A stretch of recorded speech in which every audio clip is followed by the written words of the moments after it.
Hello, welcome back to my channel. I just wanted to do a reading update as well as talking briefly about my reading plans for December. So I decided to not do an official TBR for this month and instead sort of just see what I am naturally drawn to reading over the course of December. I do have 3 books that I'm currently reading, and based off of the speed at which I am reading them and the length of one of them, they may be my main books for this month. So because of that, I didn't want to do a dedicated TBR video and then not hold to it through this month, and instead just kind of keep it really loose and really casual and see what all I'm able to fit into this month. So I thought that I would start just by showing and talking very briefly about the 3 books that I'm currently reading. The first of which is a event that I'm co-hosting with AJ Dunn over at their channel, AJ Dunn Reads and Writes, which is for Geoffrey Chaucer's The Canterbury Tales. This is my first time to read The Canterbury Tales in its entirety. I've read The Knight's Tale before, and I think 2 or 3 other tales. I can't remember their names at the moment. So this is my first time to sit down and actually read the whole work, which I'm really excited about.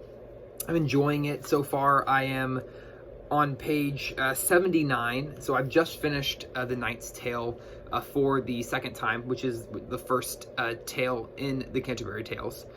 So this is a group read through all of December, so it's a bit of a slower pace, which is really lovely. It's also, the Canterbury Tales isn't very long, so I'm really enjoying slowing down on this one and really just taking my time and soaking in everything. The next book that I'm reading is also a buddy read that I'm doing with a booktube friend, and that is reading Wolf Hall by Hilary Mantel. This is the first in the Wolf Hall trilogy about the life of Thomas Cromwell. I have not read any of these books before. They've been on my TBR for a really long time, and obviously it resurfaced on my mind for me recently here when Hilary Mantel passed away. And so I thought this was, a good time to read these books that I've been wanting to read for a really long time. And it's going really well so far. I'm only on chapter 4, so really just right at the very beginning. But I absolutely love the writing style. I really love the pacing.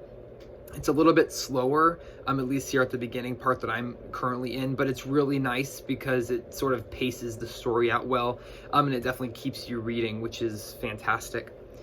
And then the third book that I am reading this month is Robert Tomb's The English and Their History. And this is the one that I was saying I can see myself reading for the entire month, and honestly, maybe into next year, but hopefully it'll just take December to read it. I'm on page 280 of 800 something, so it's quite a beast of a book, but this is absolutely fantastic.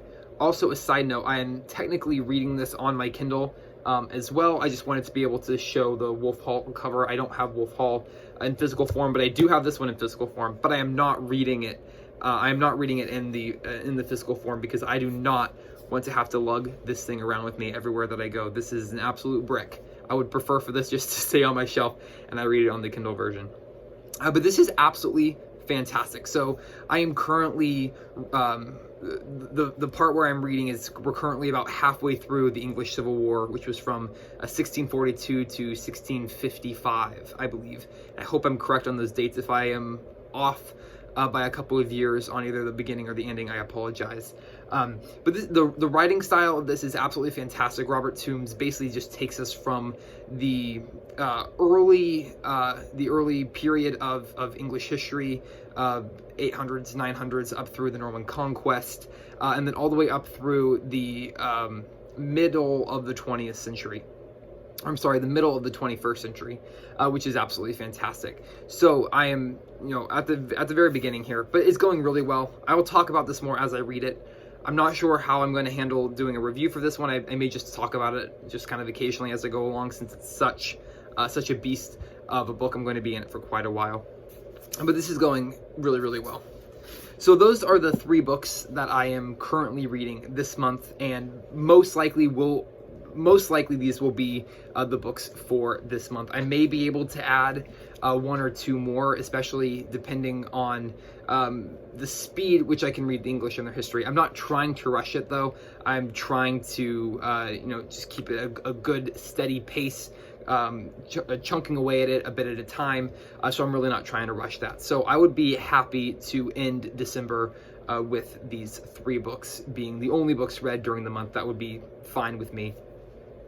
And so I'm not doing an official TBR. That's just what I'm going to do for this month. And then going into next year, into 2023, I'm still trying to figure out what my reading plan will be for next year. I think that the big thing that I am going to change from previous years is I'm not going to participate in the Goodreads reading challenge. And for those of you who are not familiar with the Goodreads platform or with the Goodreads reading challenge, it is a yearly challenge that Goodreads allows users to participate in by selecting a certain amount of books that you want to read in a year. And then every time you mark a book as finished on Goodreads, it is slated towards your yearly reading challenge. And then you will be sent notifications of how many books ahead of schedule or behind schedule you are at certain increments throughout the year, to supposedly keep you motivated to hit that reading goal by the end of the year.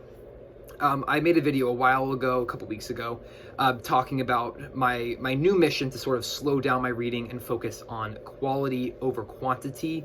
And so sort of realizing that the Goodreads reading challenge was kind of stressing me towards reading for quantity and not reading for quality. And so I thought that just by eliminating the presence of a numerical reading goal in 2023 might help me refocus on my mission to read for quality over quantity. So that'll be my biggest change in 2023, will be just not having that reading challenge. And then also, instead of setting a book count goal, I'm going to do something that I heard about first from Greg over at his channel, Another Bibliophile Reads, which is to do a page count instead of a book count. So I think he said that he tries to aim for about 40,000 pages a year, which seems like a pretty good number. So I think I'm going to do something similar. I may do 35,000 instead of 40. I'm not sure yet. But given the fact that a lot of the books that I read are really, really big, this is, almost 1,000 pages. I could not read 100 of a book of this size. And so instead of saying, I want to read 100 books next year, I'll say I want to read 35,000 pages or 40,000 pages. And then however many books that comes out to be is sort of arbitrary and doesn't really matter, as long as I get the page count. So that even lets me read a bunch of short stories if I wanted to. And it sort of takes the pressure off and allows me to focus more on the quality rather than the quantity of my reading. So those are my 2 big goals for my reading going into next year. Obviously, as we get closer to the end of December, I will start putting out a little bit more content about my reading for next year, but I just wanted to sort of briefly go over some of my plans as they stand right now for my reading in the new year. As well as just do a quick update video and show a couple of the books that I am currently reading and what I'm planning on sort of keeping on reading throughout the month of December. So that is all for me for today. Thank you so much for watching. I hope you enjoyed. Feel free to leave a comment down below if you would like, and I will see you in the next video. Bye for now.